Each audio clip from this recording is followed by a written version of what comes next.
আজি সমগ্ৰ অসমৰ লগতে আমাৰ যি নৱগঠিত যি বজালী বিধানসভা সমষ্টি আজি আমি ৰেচন কাৰ্ড আমি প্ৰদান কৰিলোঁ আৰু এই ৰেচন কাৰ্ড নতুনকৈ প্ৰদান কৰি পেলাই এক মনত তৃপ্তি লাভ কৰিছোঁ এইকাৰণে যে বহুতো পাবলগীয়া মানুহ বঞ্চিত হৈ আছিলে। মই নিজে বিধায়ক হিচাপে নিৰ্বাচিত হোৱাৰ পিছত বহু মানুহৰ ঘৰত যেতিয়া গৈছিলোঁ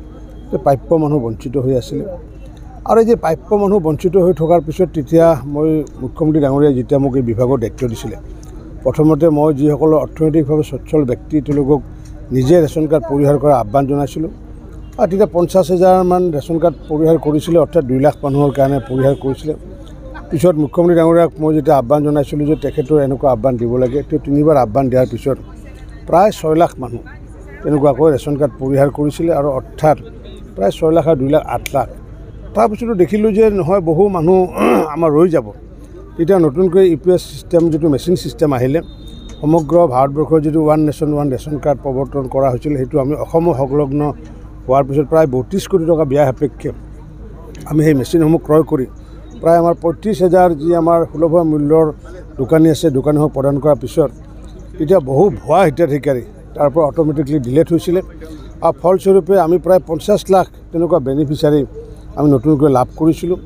আৰু এই যি প্ৰক্ৰিয়া এই প্ৰক্ৰিয়া কৰাৰ ক্ষেত্ৰত নিশ্চিত ওপৰত মুখ্যমন্ত্ৰী ডক্টৰ হিমন্ত বিশ্ব শৰ্মা ডাঙৰীয়াৰ যি গুড গভৰ্ণমেণ্টছ তেওঁ যদি আজি UPSৰ চিষ্টেমটো যদি নকৰিলেহেঁতেন তেতিয়াহ'লে এই মানুহসকল বঞ্চিত হৈ থাকিলেহেঁতেন। যাৰ ফলস্বৰূপে আমি সমগ্ৰ বজালীৰ লগতে সমগ্ৰ অসমতে যোৱাকালিৰ পৰা ধাৰাবাহিকভাৱে প্ৰতিটো সমষ্টিতে এনেকুৱা কাৰ্যসূচী কৰি দুখীয়াসকলক আমি সহায় কৰাৰ যি ব্যৱস্থা কৰিছোঁ এই ব্যৱস্থা নিশ্চিত ওপৰত দুখীয়াৰ কল্যাণ হ'ব আৰু এওঁলোকে অকল চাউলে নহয় আগন্তুক দিনত তেওঁলোকে যিটো আয়ুষ্মান অসমৰ কাৰ্ড পাব বা আয়ুষ্মান ভাৰতৰ কাৰ্ডৰ জৰিয়তে স্বাস্থ্যৰ ক্ষেত্ৰত তেওঁলোকে বেনিফিট পাব।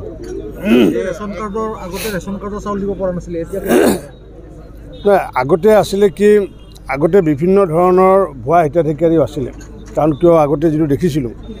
নহ'লে এই যে আজি 42 লাখ মানুহক যে দিব পৰা হ'লোঁ কিহৰ কাৰণে দিব পৰা হ'লোঁ নিশ্চিত ওপৰত যিসমূহ আমি যেতিয়া মেচিন ইণ্ট্ৰডিউচ কৰিলোঁ মেচিন ইণ্ট্ৰডিউচ কৰাৰ পিছত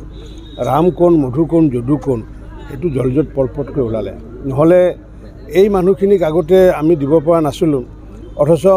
বেলেগ মানুহ লৈ আছিলে নে তাতো সন্দেহ আছিলে। গতিকে ক'ৰবাত কিবা এটা কাৰণ এটা আছিলে যে যাৰ কাৰণে আমাৰ one nation one ration card যেতিয়া চিষ্টেমটো আমি অসমত যেতিয়া ইণ্ট্ৰডিউচ কৰাৰ পিছত যিহেতু আধাৰ কাৰ্ডৰ লগত তাত লিংক কৰা আছিলে যিসকলৰ প্ৰকৃত আধাৰ কাৰ্ড আছে তেওঁলোকেহে এই লিংকৰ জৰিয়তে ৰেচন কাৰ্ড জৰিয়তে খাদ্য সামগ্ৰী ল'বলৈ সক্ষম হৈছিলে, যাৰ কাৰণে আমি লক্ষ প্ৰায় 40 লক্ষ নহয় প্ৰায় 50 লক্ষ মানুহক নতুনকৈ দিব পৰা আমাৰ সুবিধা এটা হৈছে।